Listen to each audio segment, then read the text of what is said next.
because where I want to start is in Proverbs chapter 7 with a really interesting story there. As you're turning there, I just want to make clear to you where we're going with this series. And that is this. The road you're on determines where you'll end up. Do you all agree with that? I mean, it's kind of not brain science. It's just obvious. If you get on the 5 going north, you're going to end up in Canada if you don't stop. You can pack up all of the sunscreen you want. You can pack up your beach towel, your sandals, and your Spanish dictionary. And if you're hoping to get to Cabo de San Luis and you head north, you will never get to Cabo. The direction you're heading, the road you're on, and the direction it goes determines where you'll end up. Here's the guiding principle for the entire series. Your direction, not your intention, determines your destination. That's just a no-brainer, isn't it? I mean, it's obvious in the world of geography.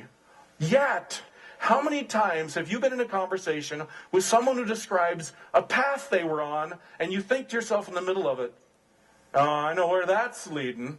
And as they get to the end, you want to say out loud, didn't you see what was coming?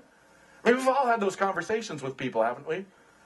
Or they describe a shipwreck, or a failure, or a dissolution of a relationship, where you just go, well, from the moment you began describing, I knew where that was heading. Which is really weird, isn't it?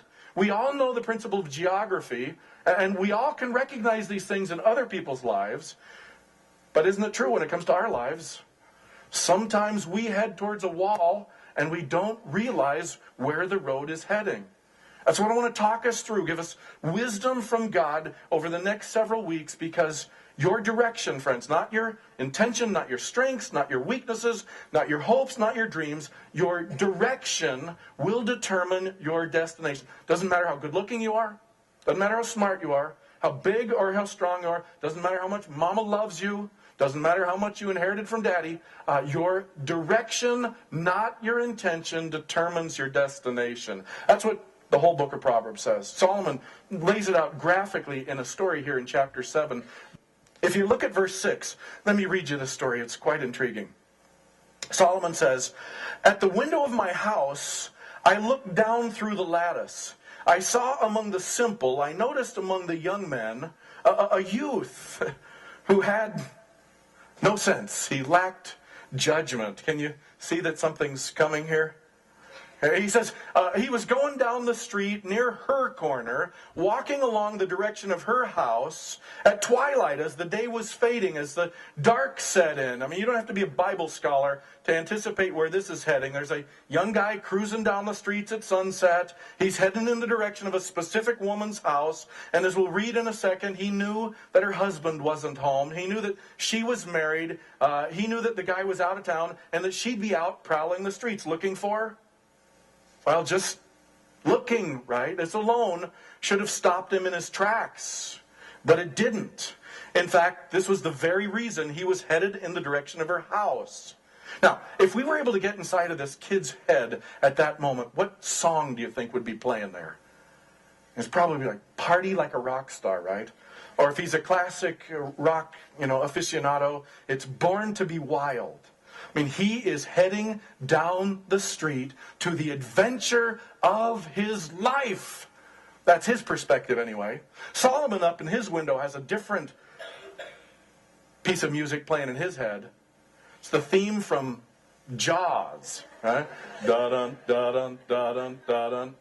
I'm watching this kid go where he should not go. But he's going down the road, and the story continues in verse 10. Then out came a woman to meet him, dressed like a prostitute, with crafty intent. She is loud and defiant. Her feet never stay at home. Now in the street, now in the squares, at every corner she lurks. I mean, you can hear the music, can't you? Party Like a Rock Star, theme from Jaws. Now, she took hold of him and kissed him, and with a brazen face said, "I have fellowship offerings at home. Today I fulfilled my vows, so I came out to meet you. I looked for you, and I found you." Now, that's a little strange, so let me unpack it for you. When she says, "I have fellowship offerings at home," what she's saying is, I have money. I'm not a prostitute. I'm not a hooker. I'm not looking for you to pay me anything. In fact, I've already been to the temple and I've squared everything away with God. So I am ready for you. And the young guy is just thinking, whoa, if my friends could see me now. We are going to create a memory tonight that we're going to talk about in gym class tomorrow. Huh?